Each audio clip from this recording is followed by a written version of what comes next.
नमस्कार, स्वागत है आप सभी का एजुकेशन मंत्रा में। दोस्तों, इस वीडियो में हम बात करने वाले हैं बहुत सारी इंपॉर्टेंट अपडेट्स जो आपके लिए काफी महत्वपूर्ण हैं।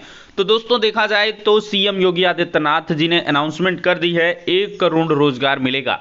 सभी लोग रोजगार के लिए तैयार हो जाएं और बहुत जल्द सभी के घर घर रोजगार पहुंच सकता है, क्योंकि 1 करोड़ युवाओं को रोजगार मिलेगा। तो ये बयान जारी हुआ है और 69,000 शिक्षक भर्ती में शासनादेश में अहम बिंदु शामिल है, उसको हम यहाँ पर डिस्कस करेंगे। नई प्राथमिक शिक्षक भर्ती का नया प्लान तैयार हो चुका है। तो चलिए दोस्तों, वीडियो को शुरू करते हैं। तो दोस्तों, यहां पर देख सकते हैं 4 साल में 1 करोड़ युवाओं को रोजगार देगी सरकार योगी। मुख्यमंत्री ने कहा उत्तर प्रदेश बनेगा शिक्षा का नया केंद्र।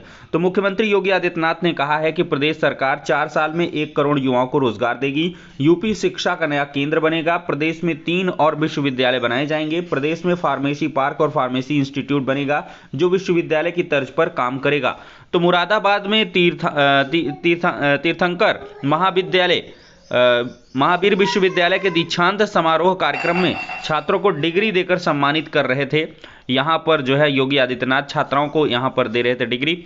तो चलिए दोस्तों, आगे बढ़ते हैं फटाफट अब अगली अपडेट पर। सीजीएल के अंतिम परिणाम में विभिन्न विभागों में 7,541 चयनित हुए हैं। 80 पद रिक्त रह गए हैं और 7,621 पदों के लिए एसएससी ने भर्ती निकाली थी।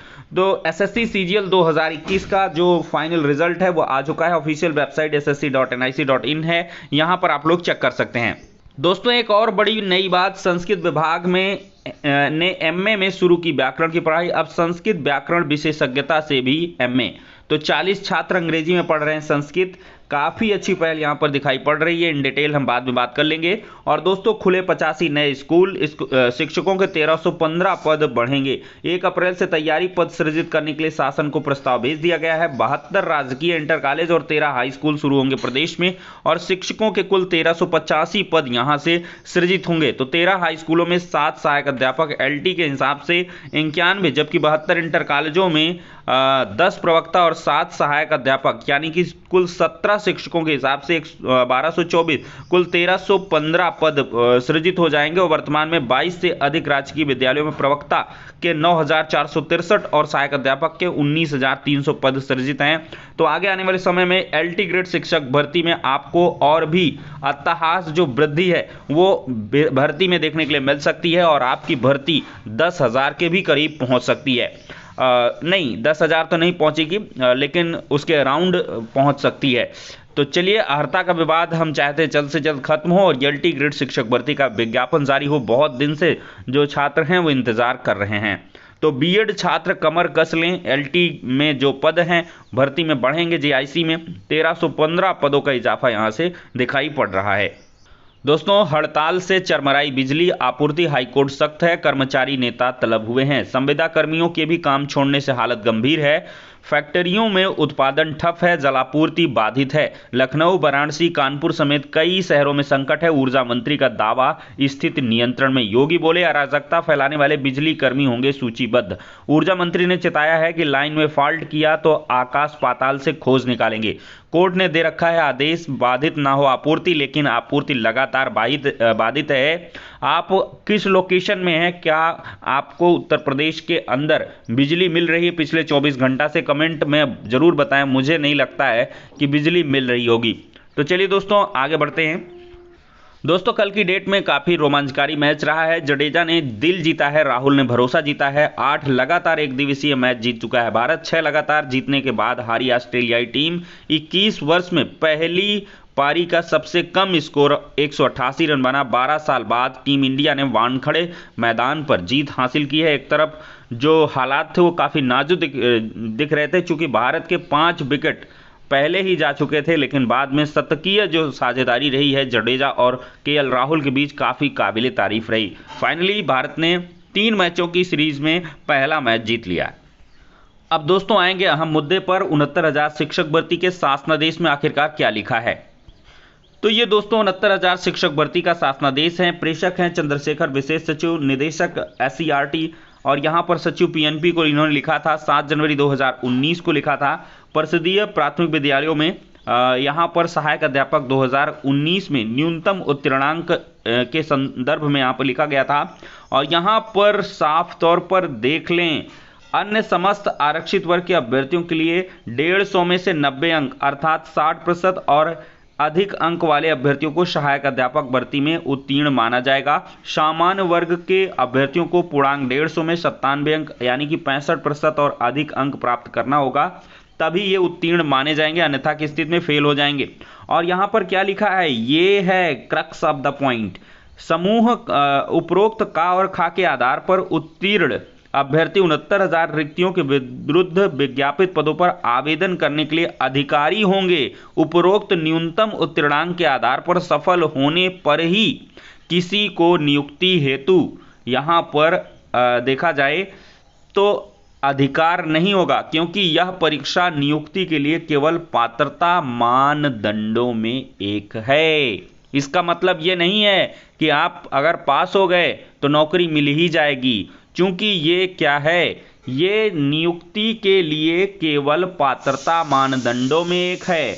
That is a eligibility test. Eligibility test है ये, ना कि रिक्रूटमेंट का पार्ट है। और यही गलती हुई है सिंगल बेंच में, अन्यथा डिवीजन बेंच में 2-2 जजेस थे, फिर सुप्रीम कोर्ट गया, वहां से ये मामला नहीं पलटता। शिक्षा मित्र इस उत्तीर्णांक पर ही बाहर हो गए थे, अन्यथा बहुत सारे शिक्षा मित्रों का भविष्य संवर गया होता। तो ये मुद्दा काफी अहम है और डिवीजन बेंच में ये मामला जरूर पलटेगा, क्योंकि यहाँ पर शासनादेश में साफ तौर पर ये आप पॉइंट देख सकते हैं। 7 जनवरी 2019 का ये शासनादेश है और यही समझ लीजिए कि साफ तौर पर बताता है कि यहाँ पर जो ओबीसी और एससी को दिया गया रिलैक्स है, वो रिलैक्स है, ना कि रिजर्वेशन है। तो इसको समझना होगा, साक्ष्यों के आधार पर ही हमेशा से हम बात करते हैं। दोस्तों, हमें यूआर वर्ग से ना मतलब है, ना ओबीसी और एससी से, लेकिन हम रियल और ऑथेंटिक चीज़ें आपके सामने परोसते हैं और साथ ही साथ उन्हीं मुद्दों पर बात भी करते हैं। और ये सिंगल बेंच के आदेश में गलती हुई है कि उत्तीर्णांक ये परीक्षा है, पात्रता मानदंडों में से एक है, that is a eligibility test, लेकिन इसको पार्ट ऑफ सिलेक्शन मान लिया गया है। पार्ट ऑफ सिलेक्शन मान भी लिया, चलिए पार्ट ऑफ सिलेक्शन है भी, तो ओबीसी और एससी का कैंडिडेट मान लिया 93 अंक पा रहा, 94 अंक पा रहा है, लेकिन क्या यूआर में क्वालिफाई करने की गारंटी है? अगर वो यूआर में नहीं क्वालिफाई कर रहा तो ओबीसी में जाएगा, अगर यूआर में क्वालिफाई कर भी लिया तो यूआर में गया, तो उसने रिजर्वेशन का एक ही चरण में तो लाभ लिया। एक इसको इस तरह समझिए, उसको रिजर्वेशन किस तरीके से मिला।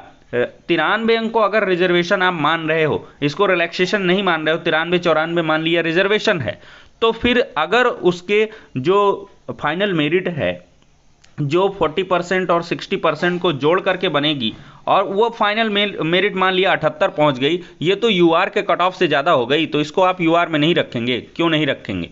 यूआर में तो रखना होगा, क्योंकि इसने यूआर के कट ऑफ को क्रॉस किया है, यूआर के कट ऑफ को क्रॉस किया है और इसको 2 बार रिजर्वेशन नहीं मिल रहा है। तो ये कुल मिला के दोस्तों मुद्दा है। अब देखते हैं कि यहाँ पर डिवीजन बेंच की तैयारियां हो चुकी हैं, बहुत जल्द ये मामला डिवीजन बेंच में जाने वाला है। सरकार अपना रुख स्पष्ट कर दे, अगर सरकार के द्वारा याचिका नहीं फाइल की जाएगी तो छात्रों ने पूरी तैयारियां कर ली हैं, बहुत जल्द जो एसएलपी है वो दायर कर दी जाएगी। मिशन नई प्राथमिक शिक्षक भर्ती, तारीख है 23 मार्च 2023, धरना स्थल है लखनऊ, दिन है गुरुवार। तो गुरुवार के दिन आप सभी को इकट्ठे होना है लखनऊ में 23 मार्च 2023 को। डेट नोट कर लें, समय नोट कर लें, लगभग 10 से 11 बजे के दरमियान। और जो स्थान का निर्धारण है वो छात्रों ने नहीं किया है, क्योंकि स्थान पहले से निर्धारित कर लेते हैं तो कहीं ना कहीं शासन प्रशासन सक्रिय हो जाता है और छात्रों को उतनी अच्छे ढंग से अपनी जो बातें हैं रखने का मौका नहीं मिल पाता है, उनको पकड़ करके इको गार्डन में समेट दिया जाता है। तो ऐसे में देखते हैं कि मिशन नई प्राथमिक शिक्षक भर्ती के अंतर्गत इस बार बहुत दिनों बाद जो प्रदर्शन है वो करेंगे छात्र, और नई शिक्षक भर्ती का जो मुद्दा है वो अब गंभीर हो चुका है और लाखों पद खाली होने के बावजूद जो नई प्राथमिक शिक्षक भर्ती का विज्ञापन नहीं जारी हुआ है, सदन में भी मुद्दा उठा है, कई बार उठ चुका है। तो फाइनली यही है दोस्तों कि नई प्राथमिक शिक्षक भर्ती में नंबर ऑफ पोस्ट 51,000 से भी अधिक हैं और साथ ही साथ प्रमोशन में जो आंकड़ा है उसके हिसाब से और ज़्यादा पद बढ़ जाएंगे। तो आप सभी लगातार जो तैयारी है वो भी करते रहें और साथ ही साथ संगठित रहें, मजबूत रहें अपने अधिकारों की लड़ाई में अवश्य आप सामने आए, लेकिन साथ सौम्य सरल तरीका होना चाहिए। उग्रता बिल्कुल भी बर्दाश्त नहीं होगी। योगी सरकार इसके लिए पूरे स्ट्रिक्ट एक्शन के लिए भी तैयार है। साथ ही साथ जैसे आप बिजली कर्मियों का देख ही रहे हैं, आप अपनी मांगों को रख सकते हैं, मानना ना मानना सरकार के ऊपर निर्भर करता है। तो फिलहाल के लिए दोस्तों ये हो गया आज का इंपॉर्टेंट वीडियो। पसंद आया हो तो लाइक एंड शेयर करें। नेक्स्ट वीडियो में मिलते हैं।